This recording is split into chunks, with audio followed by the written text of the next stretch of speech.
If there's one thing we're learning from this Israel-Hamas war is that on the global stage, not all lives matter.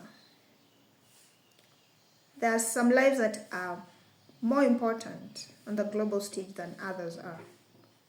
Because with this conflict, you've seen almost 2 years of bombs being dropped, military insurgency, something that looks almost like deliberate starvation and deliberate denial and withholding of basic human rights. And on a greater scale, the entire international community has been silent, except of course for a few African countries.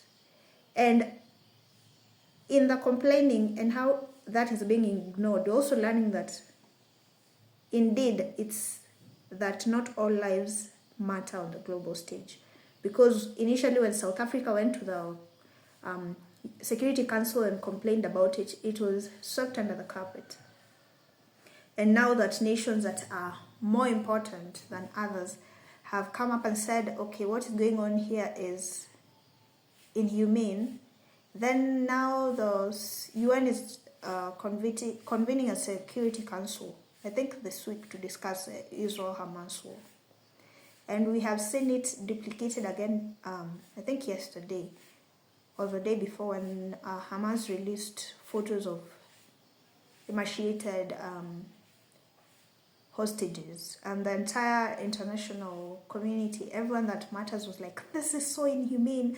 How is this heinous crime going on until now? But they're the same people who have been quiet for all this time when we've been seeing photos of children bombed to annihilation, floating all over the internet, photos of people emaciated and infamed because they do not have access to food or water, people who do not have access to basic medical care, basic housing from Palestine and Gaza. So yeah, it's just a reminder that the world does not see you as important, especially if you're from countries that are classified as developing and underdeveloped. And the higher you climb on the ladder, you start to realize that there's hierarchy to human beings and to the value of human life. And I'm not saying this to scare you, I'm saying it so that you can be aware, so that you become a bit more jealous with how you guard your own self, how you guard your families, how you guard your nation, how you take care of the sovereignty of your country, because should it be compromised, you will have nowhere to run to. Yeah, I was just using the Israel-Hamas war as an example. I do not have a horse in that race. Really, the most I can do is feel sad for them once in a while, but otherwise, yeah.